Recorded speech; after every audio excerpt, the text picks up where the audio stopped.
Hey guys, आप सभी का स्वागत है मेरे यूट्यूब चैनल ज्ञान IQ पर। और आज मैं लेकर आई हूँ जून करंट अफेयर्स का पार्ट 5। सो इसमें 21 से लेकर 25 जून तक के करंट अफेयर्स मैं आपको कराऊंगी।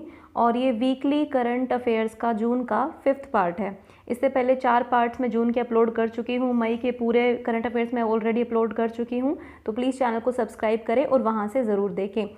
देखिए, इसमें मैंने पूरी कोशिश की है कि हर तरह के करंट अफेयर्स कवर करने की, जो कि आजकल एग्जाम से पूछे जाते हैं, वो चाहे डिफरेंट स्टेट से हो या गवर्नमेंट की कोई पॉलिसीज़ हो। तो आई होप कि इससे बाहर आपको एग्जाम में कुछ भी नहीं मिलेगा। तो चलिए बिना किसी देरी के स्टार्ट करते हैं। फर्स्ट है international yoga day. So international yoga day जो है हर साल 21 जून को मनाया जाता है। और इस बार की जो थीम थी, देखिए इस बार 2 थीम आपको याद रखनी है। एक तो इंडिया ने क्या थीम रखी है और एक इंटरनेशनली क्या थीम रही है। तो इंडिया की जो थीम है इस बार वो थी योगा एट होम, योग विद फैमिली, यानी कि घर पर योगा कीजिए, अपने परिवार के साथ योगा कीजिए। तो ये थी इंडियन थीम। तो अब क्वेश्चन में देखना होगा कि इंडियन थीम पूछी है या इंटरनेशनल पूछी है। अगर इंडियन पूछे तो आपको yoga at home, yoga with family करना है। और अगर इंटरनेशनल थीम पूछे तो योगा फॉर हेल्थ और योगा एट होम। तो योगा स्वास्थ्य के लिए योगा और योगा घर पर। तो ये जो है थीम रही है इंटरनेशनल योगा डे की दोनों। तो आपको याद रखनी है कि इंडियन पर्सपेक्टिव में ये वाली थीम है योगा एट होम। और अगर हम इंटरनेशनली देखें तो yoga for health, yoga at home. देखो योगा एट होम तो दोनों में है, बस भारत में फैमिली पर जोर दिया गया और यहाँ पर हेल्थ पर। Next is world music day. तो वर्ल्ड म्यूजिक डे जो है वो सेलिब्रेट किया जाता है 21 जून को। सो ये भी आपको याद रखना है। इसके साथ ही एक और महत्वपूर्ण दिन है जो 21 जून को मनाया जाता है, वर्ल्ड हाइड्रोग्राफी डे। तो ये वर्ल्ड हाइड्रोग्राफी डे जो है वो मनाया जाता है 21 जून को। और इस बार इसकी थीम थी hydrography enabling autonomous technology. Hydrography enabling autonomous technology, तो ये इसकी थीम थी। वर्ल्ड म्यूजिक डे की थीम मैंने काफ़ी सर्च की, लेकिन अभी तक इसकी थीम जो है वो डिसाइडेड नहीं हुई है, इसलिए इसकी थीम मैं आपको नहीं बता पा रही हूँ।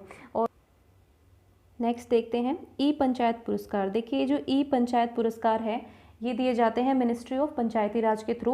तो इस बार जिसमें जो फर्स्ट स्टेट है वो रहा है हिमाचल प्रदेश, ये आपको याद रखना है। साथ ही साथ ये भी याद रखिए कि जो पंचायत नेशनल पंचायत डे है वो 24 अप्रैल को मनाया जाता है, क्योंकि उसी दिन जो 73rd अमेंडमेंट एक्ट है पंचायती राज से रिलेटेड वो पास हुआ था, उस दिन से लागू हुआ था। तो इसीलिए 24 अप्रैल को पंचायती राज दिवस जो है मनाया जाता है, भारतीय पंचायती राज दिवस।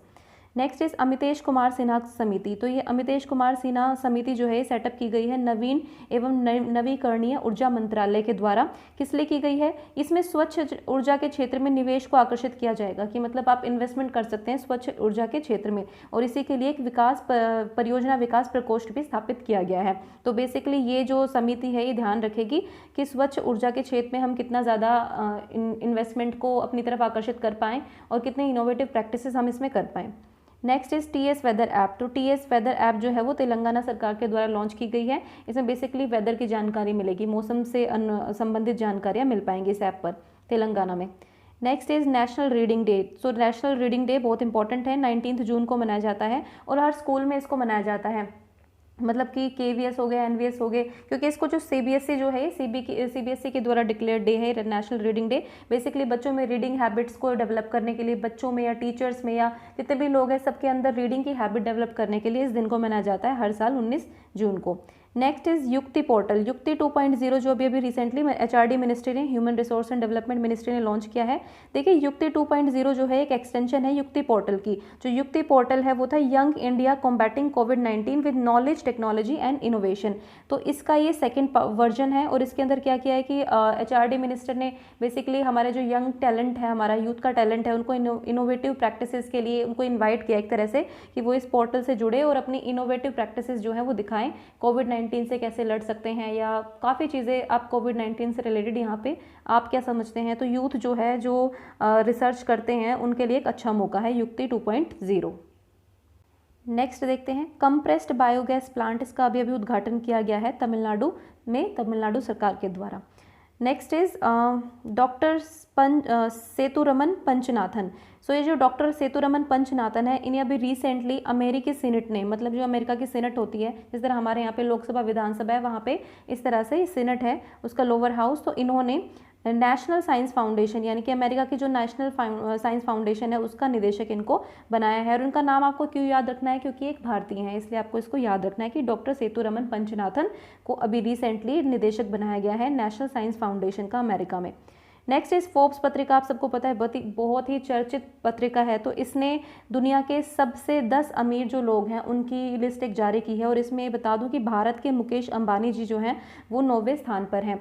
तो इसमें इंडिया पहले टॉप 10 में इंडिया के ही हैं मुकेश अंबानी, और इनके 9th नंबर पर रहे हैं। साथ ही साथ जो फर्स्ट प्राइज़ है, मतलब फर्स्ट रैंक जो है इस पर, वो रहे हैं जेफ बेजोस, जो कि अमेज़ोन के मतलब अमेज़ोन के मालिक हैं जेफ बेजोस, तो वो पहले स्थान पर रहे हैं। मुकेश अंबानी इसमें 9वें स्थान पर रहे हैं। नेक्स्ट इस तेलंगाना हाई कोर्ट ने अभी रिसेंटली तेलंगाना गवर्नमेंट को, सेंट्रल गवर्नमेंट को और ट्विटर को, तीनों को नोटिस जारी किया है बेसिकली सांप्रदायिक ट्वीट के मामले में। मतलब कोई सांप्रदायिक ट्वीट्स वगैरह चल रहे थे, तो उसको रिलेटेड जो है तेलंगाना हाई कोर्ट ने तीनों को नोटिस दिया है, सेंट्रल गवर्नमेंट को, स्टेट गवर्नमेंट को और साथ ही साथ ट्विटर को। नेक्स्ट देखते हैं प्री प्राइमरी और प्राइमरी ऑनलाइन एजुकेशन पर मध्य प्रदेश सरकार ने रोक लगा दी है। देखिए क्योंकि कोविड-19 है तो बच्चे स्कूल नहीं जा पा रहे हैं, तो इस टाइम पे ऑनलाइन एजुकेशन का बहुत जोर है। मतलब स्कूल्स पढ़ा रहे हैं, ऑनलाइन क्लासेस ले रहे हैं। फिलहाल तो हॉलीडेज चल रहे हैं ऑलमोस्ट सभी स्कूल में, लेकिन इसके बाद भी जोर रहेगा कि ऑनलाइन पढ़ाएंगे, टीचर्स ऑनलाइन आएंगे या यूट्यूब या किसी तरह से भी पढ़ाएंगे। तो इस पर मध्य प्रदेश सरकार ने भी रिसेंटली ये बोला है कि प्राइमरी और प्री प्राइम बच्चों को जो है ऑनलाइन एजुकेशन नहीं दी जाएगी, क्योंकि इसके बहुत सारे नेगेटिव इम्पैक्ट्स होते हैं। स्ट्रेस बढ़ता है, साथ ही साथ आपकी आंखें कमज़ोर होने का वो है, और इतने टाइम तक ऑनलाइन बैठना छोटे बच्चों के लिए बहुत ही नुकसानदायक है। साथ देखिए मध्य प्रदेश से पहले कर्नाटक गवर्नमेंट ने भी इस पर रोक लगा दी थी, इस प्री प्राइमरी और प्राइमरी बच्चों की ऑनलाइन एजुकेशन पर। Next, India has approve 2 antiviral covid drugs. देखिए इंडिया ने अभी तक सिर्फ 2 एंटीवायरल ड्रग जो हैं कोविड-19 की, उनको प्रूव किया है। अगर आप में माइल्ड सिम्टम्स हैं, अगर आपके अंदर बहुत ही मैं कहूँगी माइल्ड थोड़े बहुत सिम्टम्स हैं आपके अंदर कोविड-19 के और आप पॉजिटिव हैं, फर्स्ट स्टेज में ही हैं, तो इसके लिए 2 दवाइयाँ जो है इंडियन गवर्नमेंट ने अप्रूव की है। और इन दवाइयों के नाम आपको याद रखना भी ज़रूरी है क्योंकि पूछे जा सकते हैं। तो पहली जो थी वो थी रेमडेसिविर, जिसको कोवी-4 बोला जाएगा, मतलब कोवी-4 के नाम से बेचा जा रहा है और इसको बेच रही है हेट्रो फार्मा कंपनी। उसके बाद दूसरी है फेविपिराविर और इसको फेविफ्लू के नाम से बेचा जा रहा है, और इस कंपनी को कौन बेच रही है, वो है ग्लेनमार्क कंपनी। तो दोनों को आप अभी फ़िलहाल याद रखिए कि ये दोनों दवाइयाँ जो है वो भारत में अभी फ़िलहाल बिक रही हैं कोविड-19 के ट्रीटमेंट के लिए। नेक्स्ट देखते हैं, देखिए श्रमिक शहरी रोजगार मंजूरी फॉर कामगार योजना है। जो श्रमिक योजना है ये चलाई है फिलहाल अभी झारखंड सरकार ने चलाया है इसको, मैं सॉरी लिखना भूल गई इसमें। तो ये जो श्रमिक योजना है ये झारखंड की सरकार ने, यानी कि झारखंड की सरकार ने जो है इसको चलाया है। आपको पता है कि अभी कोविड-19 में क्या हो रहा है कि बहुत सारे जो श्रमिक है वो अपने गाँव को लौट चुके हैं और वो शहरों में काम करते थे और अकुशल भी हैं, मतलब उनमें कोई स्किल्स कि उनको नॉलेज है नहीं। तो ऐसे में उनके लिए गांव में क्या किया जाए, तो इसके लिए बेसिकली श्रमिक योजनाएं झारखंड सरकार के द्वारा चलाई गई है। तो ये शहरी अकुशल जो श्रमिक होते हैं, कुशल श्रमिक होते थे, उनके लिए चलाई जाएगी और इसमें उनको 100 दिन का रोजगार जो है वो दिया जाएगा। मतलब ये 100 दिन की तो जो गारंटी है ये है बिल्कुल, मतलब अभी इसको इम्प्लीमेंट करना बाकी है, बट ये चलाई जाएगी योजना जल्दी ही। नेक्स्ट है जिम्बाब्वे में भारत के नए राजदूत कौन बने हैं, विजय खंडूजा। तो विजय खंडूजा जो हैं वो जिम्बाब्वे में भारत के नए राजदूत बने हैं, विजय खंडूजा याद रखना है। नेक्स्ट, भारत अगस्त 2021 में यूएनएससी की अध्यक्षता करेगा, यूनाइटेड नेशन सिक्योरिटी काउंसिल, जिसके बारे में मैंने आपको बताया था कि कौन कौन इसके अभी अस्थायी सदस्य बने हैं। देखिए यूएनएससी में टोटल 15 जो है सदस्य होते हैं, जिसमें से 5 जो हैं वो परमानेंट होते हैं और 10 जो है वो नॉन परमानेंट होते हैं। तो ये जो 10 सदस्य नॉन परमानेंट मेंबर्स हैं ये हर 2 साल में जो है इनकी सदस्यता मतलब खत्म हो जाती है, तो हर 2 साल में नया नया चुनाव होता है जिससे नए सदस्य जुड़ते रहते हैं। तो इस बार इंडिया को मिला है और इंडिया इस बार 8th टाइम मतलब 8वीं बार जो है यूएनएससी का नॉन परमानेंट मेंबर बना है। और इसमें एक और बात याद रखनी है कि अगस्त 2021 में मतलब इंडिया को यूएनएससी की अध्यक्षता करने को मिलेगी अगस्त 2021 में। एक तो ये चीज़ याद रखनी है कि इस बार इंडिया इसका अस्थायी मेंबर बना है, नॉन परमानेंट मेंबर, और दूसरी चीज़ कि 8th टाइम बना है, और दूसरा कि ये अगस्त 2021 में भारत जो है इसकी अध्यक्षता करेगा। नेक्स्ट है ध्रुव चिप्स। तो ये ध्रुव चिप्स जो हैं वो अभी रिसेंटली आईआईटी बॉम्बे के द्वारा बनाई गई हैं। ध्रुव चिप्स ये मोबाइल फ़ोन्स में और नेविगेशन डिवाइसेस में आप इनको लगा सकते हैं और देश के अंदर स्थानों और मार्गों को खोजने के लिए बेसिकली है। तो ध्रुव चिप्स आपको नाम याद रखना है, आईआईटी बॉम्बे ने इसको बनाया है। नेक्स्ट देखते हैं विजडम इंडिया ऑनलाइन पोल। तो देखो विजडम इंडिया ने जो है ऑनलाइन पोल कराया और उसमें ये देखा कि कौन सा क्रिकेटर जो है वो बेस्ट रहा है पिछले 50 सालों में टेस्ट क्रिकेट में। तो टेस्ट प्लेयर जो टेस्ट मैचेस में सबसे बेस्ट रहा है वो इंडिया की पब्लिक ने पोल किया है राहुल द्रविड़ को, और राहुल द्रविड़ जो है इसमें पहले स्थान पर रहे हैं। तो सेकंड जो है वो सचिन तेंदुलकर रहे हैं इसमें। तो देखिए भारत के लोगों का मानना है कि इंडिया जो राहुल द्रविड़ जो हैं वो बेस्ट टेस्ट प्लेयर रहे हैं पिछले 5 सालों में, सॉरी पिछले 50 सालों में, और सचिन तेंदुलकर को इसमें सेकंड स्थान मिला है। Next is world refugee day. तो देखिए आपको पता है कि कितने सारे इंपॉर्टेंट डेज़ जो है याद करने बहुत ज़रूरी हैं, क्योंकि देखिए ये डेज़ जो हैं आजकल इनकी इंपॉर्टेंस काफ़ी बढ़ गई है। जागरूकता फैलाने के लिए ही सही है, एग्जाम्स में भी काफ़ी पूछते हैं क्योंकि लोग काफ़ी अवेयर हो गए हैं। जैसे मैंने अभी बताया था इंटरनेशनल योगा डे या म्यूज़िक डे, तो लोगों को अवेयर कराया जा रहा है हर चीज़ के प्रति, तो इसीलिए ये डेज़ बहुत ही इंपॉर्टेंट हो जाते हैं। तो वर्ल्ड रेफ्यूजी डे जो है वो मनाया जाता है 20 जून को। रेफ्यूजी मतलब शरणार्थी जो होते हैं, जैसे कि आपको पता है म्यांमार में जो है रोहिंग्या शरणार्थी थे जो जिन पर बहुत ज़्यादा जुल्म किए गए और दूसरे देशों में जाकर बस गए। तो इस तरह से इन लोगों के प्रति संवेदनशीलता दिखाते हुए दिन मनाया जाता है 20 जून को, और इस बार की जो थीम थी वो थी every action counts. Next is German book trade peace prize. तो जर्मन बुक ट्रेड का ये शांति पुरस्कार जो है भारत के अमर्त्य सेन को मिला है, और आपको याद रहे कि अमर्त्य सेन को अर्थशास्त्र का नोबेल प्राइज भी मिल चुका है। Next is chairman of NIPFP यानी कि national institute of public finance and policy के नए चेयरमैन जो है वो उर्जित पटेल को बनाया गया है। उर्जित पटेल का नाम आपको सुना हुआ लगा होगा क्योंकि ये RBI के गवर्नर रह चुके हैं उर्जित पटेल, और साथ ही साथ इन्होंने विजय केलकर का स्थान लिया है। तो इससे पहले चेयरमैन थे विजय केलकर। नेक्स्ट देखते हैं Satyabhama portal, very very important. तो सत्यभामा पोर्टल है वो अभी भी रिसेंटली लॉन्च किया है माइंस मिनिस्ट्री ने, मतलब खनन मंत्रालय ने इसको लॉन्च किया है।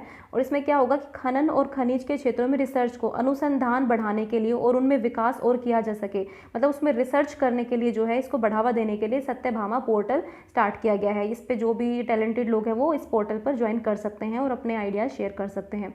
नेक्स्ट इज बाजारी पूंजीकरण में भारत की पहली 150 बिलियन डॉलर, मतलब 150 बिलियन डॉलर वाली कंपनी, तो ये कौन बनी है? रिलायंस। तो रिलायंस जो है बाजारी पूंजीकरण यानी कि मार्केट कैपिटलाइजेशन में भारत की पहली 150 बिलियन डॉलर की कंपनी रिलायंस जो है वो बन गई है। सॉरी मैं डॉलर लिखना भूल गई थी, तो 150 बिलियन डॉलर है ये।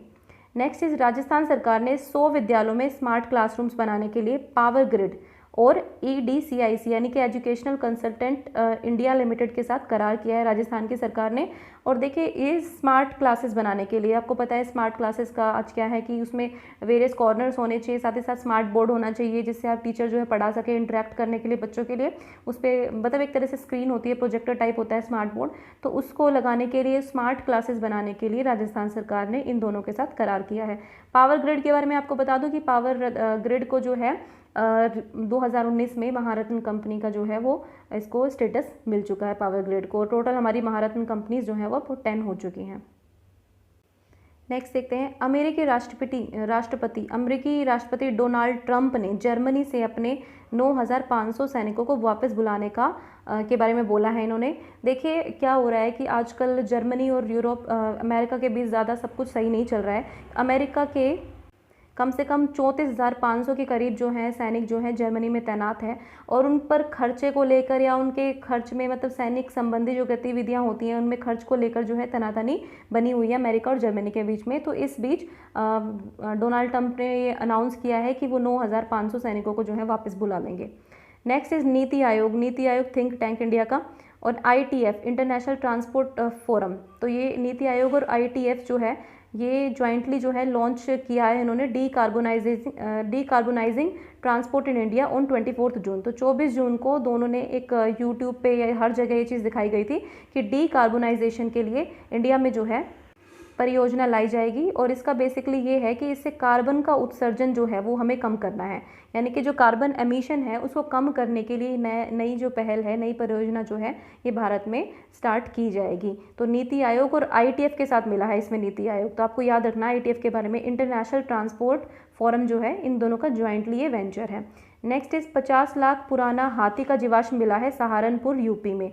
ये याद रखना है। नेक्स्ट, एनटीपीसी माली में 500 मेगावाट का सोलर पार्क बनाएगी। माली एक देश है, उसके अंदर जो है एनटीपीसी यानी कि national thermal power corporation limited जो है इंडिया की, ये 500 मेगावाट का एक सोलर पार्क बनाएगी। और एनटीपीसी अगेन एक महारत्न कंपनी है। मैंने महारत्न कंपनियों पे और नवरत्न कंपनियों पे एक वीडियो अलग से बनाई है, आप प्लेलिस्ट में जाकर, जीके की प्लेलिस्ट में जाकर देख सकते हैं। तो एनटीपीसी भी एक महारत्न कंपनी है। इससे पहले पावर ग्रिड आई थी, तो पावर ग्रिड भी एक महारत्न कंपनी है और इंडिया में टोटल 10 महारत्न कंपनियां हैं। नेक्स्ट देखते हैं, नेपाल के रेडियो स्टेशन है, जो नेपाल का रेडियो स्टेशन है, उन्होंने रिसेंटली जो है कुछ ऐसे क्षेत्र हैं जो भारत और नेपाल के बीच विवाद का कारण बने हुए हैं। देखिए, मैंने इस पर एक वीडियो भी बनाई थी, आप देख सकते हैं प्लेलिस्ट में जाकर। तो क्या हुआ है कि जो लिपुलेख पास बनाया इंडिया ने अभी कैलाश मानसरोवर यात्रा के लिए, उस पर नेपाल ने जो है ऑब्जेक्ट किया कि नहीं, वो हमारे एरिया में आता है। बट भारत का क्लेम है कि भारत ने अपने हिस्से में वो किया है, और नेपाल जो कह रहा है कि जो 1816 की सुगौली ट्रीटी थी उसके अकॉर्डिंग भारत जो है वो वायलेट कर रहा है। लेकिन अकॉर्डिंग टू इंडिया वो वायलेट नहीं कर रहा है। वो काली रिवर का जो वेस्टर्न पार्ट है उस पर इंडिया अपना क्लेम करता है। साथ ही साथ जो लीपू लेक है, फिर काला पानी का कुछ रीजन है जिस पर इंडिया अपना क्लेम करता है। अब नेपाल कह रहा है कि वो क्लेम हमारा है, मतलब नेपाल कह रहा है कि उस पर हमारा कब्जा होना चाहिए। तो अब इसको लेकर जो है पूरा विवाद है नेपाल और भारत के बीच। तो अब इस बीच नेपाल ने अपना नया मैप भी जारी किया है, जिसमें 2-3 क्षेत्र हैं जिनको नेपाल ने पूरी तरह से अपने मैप में दिखाया है कि वो नेपाल टेरिटरी में आते हैं। तो इस पर इंडिया ने ऑब्जेक्ट भी किया था, और अब नेपाल ने जो है इस पर मौसम बुलेटिन देना भी शुरू कर दिया है, मतलब मौसम की जानकारी उन क्षेत्रों के बारे में देना स्टार्ट कर दिया है। कोई भी देश जो है मौसम की जानकारी अपने एरिया के बारे में देता है, लेकिन यहाँ पर जो है नेपाल ने उन एरियाज़ को भी मौसम की जानकारी देना स्टार्ट कर दिया है। तो अब ये अपने आप में एक डिस्प्यूट का कारण बन चुका है। Next is Coronil and Swasari वटी। तो देखिए, पतंजलि के जो एक तरह से मैं कहूँगी कि पतंजलि के महानिदेशक कहूँगी, रामदेव और बालकृष्ण आचार्य जो हैं, उन दोनों ने जो है ये कोरोनिल और स्वसरी वटी पिछले हफ्ते लॉन्च की, और ये बोला कि ये जो दवाई है ये 7 दिन के अंदर जो है कोरोना पेशेंट्स को ठीक कर सकती है, और 200 लोगों पर उन लोगों ने जो है इसको यूज़ किया है। तो इन दवाइयों से कोविड-19 के ठीक होने का दावा जो है पतंजलि ने किया है। पतंजलि इनका दावा कर रहा है कि इनसे ठीक हो सकते हैं, लेकिन अभी फिलहाल आयुष मंत्रालय ने इस पर रोक लगा दी है, भारत सरकार ने रोक लगा दी है। वो कह रहे हैं कि पहले वो इसको टेस्ट करेंगे, वो कोई भी दावे को भी नहीं मानेंगे, तो फिलहाल ये मार्केट में नहीं आएंगी। दूसरी चीज़, जिस डॉक्टर के अंदर ये सब काम किया जा रहा था, अब वो डॉक्टर भी खुद मुकर गए हैं। वो खुद कह रहे हैं कि हम, मुझे नहीं पता कि रिसर्च हुई है कि नहीं हुई है। तो देखते हैं कि इन दवाइयों का जो है असली चीज़ क्या है, इनसे एक्चुअल में होता है पेशेंट ठीक या नहीं होता है, तो ये सब देखेंगे। तो आपको दवाइयों के नाम याद रखने हैं, Coronil and Swasari Vati. Next is Kithigana Halli झील। किथिगना हल्ली झील जो है, नाम थोड़ा सा डिफिकल्ट है। किथिगना हल्ली झील जो है ये है कर्नाटक में। तो इस रिवर को गंदा करने के लिए, बेसिकली इस रिवर में पोल्यूशन जो लेवल है काफ़ी बढ़ चुका है, तो एनजीटी जो नेशनल ग्रीन ट्राइब्यूनल है उसने कर्नाटक सरकार पर इसको प्रदूषित करने के लिए 10 लाख का जुर्माना जो है लगा दिया है। देखिए, एनजीटी पर मैंने कल ही एक वीडियो बनाई थी, वीडियो अपलोड की थी, आप देख सकते हैं वहाँ से। नेशनल ग्रीन ट्राइब्यूनल जो है वो एक न्याय प्राधिकरण है जो बेसिकली पर्यावरण के मामलों को देखता है। तो उसी के अंडर जो है एनजीटी ने जो है 10 लाख का जुर्माना लगाया है कर्नाटक सरकार को। क्वेश्चन इस तरह से भी आ सकता है कि किथिगना हल्ली झील जो है वो कौन से राज्य में है, तो आपको याद होना चाहिए कि कर्नाटक में है। Next is international Olympic day. International Olympic day जो है वो हर साल 23 जून को मनाया जाता है। और देखिए, इंटरनेशनल ओलंपिक कमेटी जो थी वो 1894 को जो है वो कमेटी बनी थी ये। तो ओलंपिक का अपना खुद में महत्व है, हर 4 साल में ये ओलंपिक गेम्स होते हैं, आपको पता है, बहुत ही ज़्यादा महत्व होता है इनका, ओलंपिक खेलों का।